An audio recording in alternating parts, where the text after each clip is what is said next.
बहुत स्वागत है आपका द प्रिंट लाइन्स में। मैं हूं अभिनेंद्र।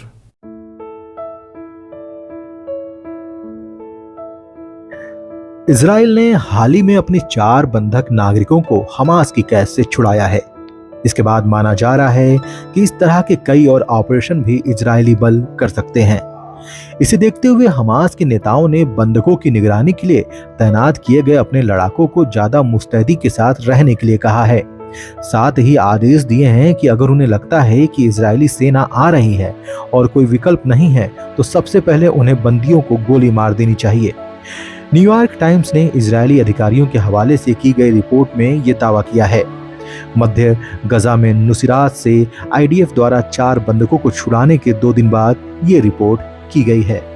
रिपोर्ट में कहा गया है कि आईडीएफ के ऑपरेशन के समय कुछ बंधकों के मारे जाने का दावा किया जा रहा है। ऐसा है तो यह हमास के लड़ाकों ने ही किया है, ना कि किसी और की वजह से ऐसा हुआ है, क्योंकि आईडीएफ ने सीधे तौर पर हमास के इस दावे का खंडन किया है कि इजरायली हवाई हमलों में 3 बंधक मारे गए थे। रिपोर्ट कहती है कि पकड़े जाने की सूरत में हमास ने ही अपने लड़ाकों को बंधकों को मार डालने के ऑर्डर दिए हुए हैं। इस बीच संयुक्त राष्ट्र सुरक्षा परिषद में गजा में युद्ध विराम के लिए अमेरिका का प्रस्ताव पारित हो गया।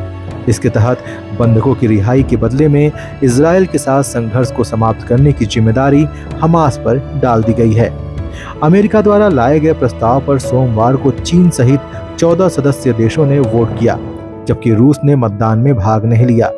इसके साथ ही ये प्रस्ताव पारित हो गया।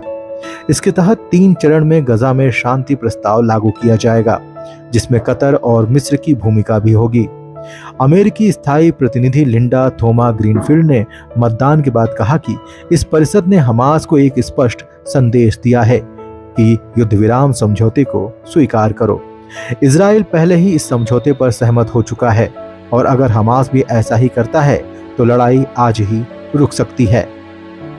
लिंडा थोमा ग्रीनफील्ड ने कहा, मिस्र और कतर ने अमेरिका को भरोसा दिया है कि वे हमास के साथ रचनात्मक तरीके से जुड़ने के लिए काम करना जारी रखेंगे और अमेरिका यह सुनिश्चित करने में मदद करेगा कि इजराइल भी अपने दायित्वों को पूरा करे, बशर्ते हमास इस समझौते को स्वीकार कर ले।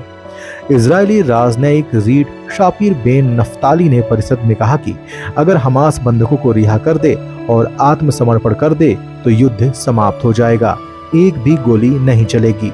परिषद का यह प्रस्ताव अमेरिकी विदेश मंत्री एंटनी ब्लिंकन के इजराइल पहुंचने के बीच आया।